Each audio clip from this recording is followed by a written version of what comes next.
समर्पित हो चुका है। ये पहला फेज महर्षि वाल्मीकि इंटरनेशनल एयरपोर्ट अयोध्या से सीधे तौर पर पूरी दुनिया को जोड़ता हुआ आज से यह शुरुआत।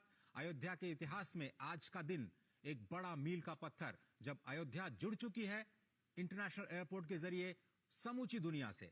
आज तो केवल शुरुआत है, पहले फेज की शुरुआत है। अश्विनी मिश्र हमारे साथ जुड़ चुके हैं। अश्विनी, अब ये जो नई शुरुआत है विकास यात्रा की, जिसका पहला फेज, पहला चरण आज राष्ट्र को समर्पित किया गया, ये सिर्फ शुरुआत है। इसका विस्तार अनंत है और शायद एक नई विकास यात्रा पर भारत को, भारत की आध्यात्मिक चेतना को ये पूरी दुनिया तक लेकर के जाएगा। निश्चित तौर से अजय, हम यहाँ जरूर कहेंगे कि गोस्वामी तुलसीदास जी ने कहा था कि चलत विमान कोलाहल होए। ये केवल लोगों की संकल्पना में, लोगों की कल्पना में था। वो कल्पना साकार होने की स्थिति है। अब श्री राष्ट्रीय हवाई अड्डे के द्वारा हम जोड़ है यहाँ विमान, यहाँ से आवागमन करेंगे अंतर्राष्ट्रीय स्तर के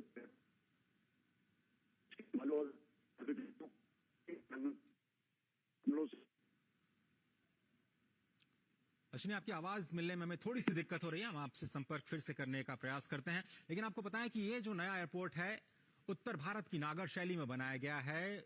गुजरात के स्पेशल आर्किटेक्ट टीम के द्वारा इसका निर्माण किया गया है। अद्भुत संरचना इसकी, 7 शिखरों वाला ये एयरपोर्ट इस वक्त आप देख रहे हैं। नई तस्वीरें आपकी स्क्रीन पर, किस तरह से इसके विस्तार की योजना को अंजाम दिया गया। पहला फेज, दूसरा फेज कैसे 10 गुना बड़ा होगा, इसकी तैयारियां पूरी की जा चुकी हैं। नागरिक उड्डयन मंत्री इस वक्त प्रधानमंत्री को अवलोकन कराते हुए महर्षि वाल्मीकि अंतर्राष्ट्रीय हवाई अड्डे का एक नई शुरुआत अयोध्या के विकास यात्रा की आज दुनिया से जुड़ चुका है। इंटरनेशनल एयरपोर्ट के जरिए इंटरनेशनल एयरपोर्ट बनना इतने कम समय में, केवल 20 महीने में, अभी तक का एक record airport authority of India के लिए। लेकिन यह सिर्फ एक एयरपोर्ट नहीं है, भारत की सांस्कृतिक चेतना का केंद्र बिंदु भी है। अगर ऐसा कहा जाए तो गलत नहीं होगा। पंचतत्व की पूरी अवधारणा इस पूरे टर्मिनल पर आपको दिखाई देती है। अगर शैली की बात करें तो उत्तर भारत की अद्भुत नागर शैली में मंदिर की संरचना में इस एयरपोर्ट का निर्माण किया गया है। एयरपोर्ट के सामने ही पहुंचते ही आपको विशाल तीर धनुष का एक म्यूरल दिखाई देगा, जो पराक्रम का प्रतीक, कर्म का प्रतीक। रघुवंश की परंपरा में, सूर्यवंश की परंपरा में सभी लोग पराक्रमी रहे, सभी लोग कर्म पे विश्वास करते रहे। त्याग और तपस्या जिनके जीवन का हिस्सा था, धनुष बाण उसी पराक्रम का प्रतीक, और उसको एक म्यूरल के रूप में महर्षि वाल्मीकि इंटरनेशनल हवाई अड्डे के ठीक सामने आप सभी के स्वागत के लिए ये म्यूरल। और नागर शैली में जो पंचतत्व की दैविक पट्टिका है, खंडिका पट्टिका है, द्वारपाल पट्टिका है, कमल दल पट्टिका है, ये पट्टिकाएं आपको भारत के अतीत में ले जाती हुई दिखाई देंगी। अश्विनी हमारे साथ जुड़े हुए हैं। अश्विनी, हम बात कर रहे थे कि यह सिर्फ अवसंरचना नहीं है, बुनियादी ढांचा नहीं है, यह विकास और विरासत को एक साथ साधने की नई कोशिश है।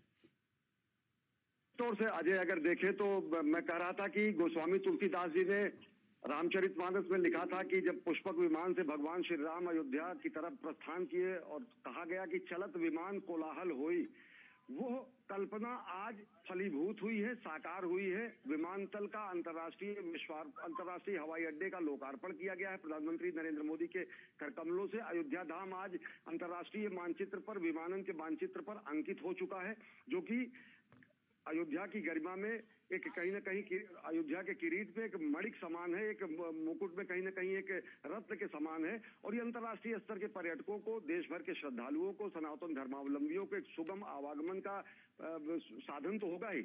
लेकिन हम एक बात जरूर कहेंगे, कहीं ना कहीं अंग्रेजों के जमाने में छोटी सी हवाई पट्टी बनाई गई थी, जो कि निष्प्रयोज्य हो गई थी, और जहां पर गाय भैंस चरने के अलावा केवल बच्चे खेला कूदा करते थे, गुल्ली डंडा खेलते थे, या फिर कुछ सिरफिरे लोग मोटरसाइकिल से रेस किया करते थे। वो दौर गया। और यही जहां पर यह हवाई अड्डा है, यहीं से बगल बीकापुर में एक गांव में एक स्थान माना जाता है, पौराणिक मान्यताओं के अनुसार, कि पुष्पक विमान वहीं पर उतरा था।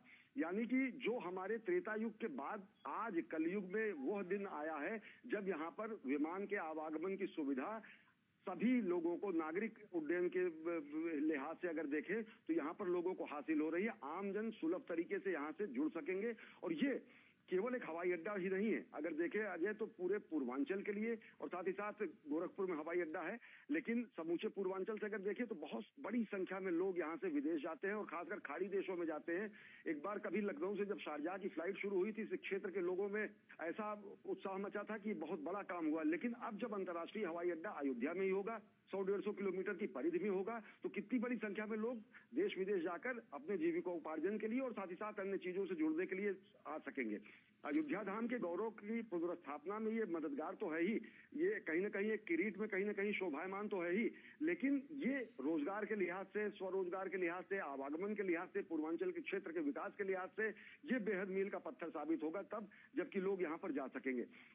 और सबसे बड़ी बात जो आपने कही कि इसका नागर शैली में किया गया जो अद्भुत वास्तु विन्यास है, वो ये बताता है कि किस तरीके से भगवान श्री राम से जुड़े प्रतीकों को लोग यहाँ पर पहुंचकर हृदयांगम कर सकेंगे, आत्मसात कर सकेंगे, देख सकेंगे, परिचित हो सकेंगे। बहुत सारे लोग जो कि कहानियों में, कथाओं में भगवान श्री राम के अलग अलग रूपों को देखते थे, दरों दीवार यहाँ की अगर अयोध्या का कण-कण भगवान श्री राम को अभिव्यंजित करेगा तो इस नए विमानतल श्री अंतर्राष्ट्रीय हवाई अड्डे, वाल्मीकि अंतर्राष्ट्रीय हवाई अड्डे का विमानतल भगवान श्री राम से जुड़े हुए कथानकों के एक एक प्रसंगों को कहीं ना कहीं चित्रित kरेगा। तो निश्चित तौर से भगवान श्री राम के चाहे वो प्रसंग, चाहे वो शबरी से जुड़े प्रसंग हो, चाहे भगवान वाल्मीकि महान संत शिरोमणि वाल्मीकि द्वारा रामायण की रचना की हो, और सबसे बड़ी बात तो ये कि कार्यांजलि है ऐसे महापुरुषों को जो कहीं ना कहीं नेपथ्य में डाल दिए गए थे। आज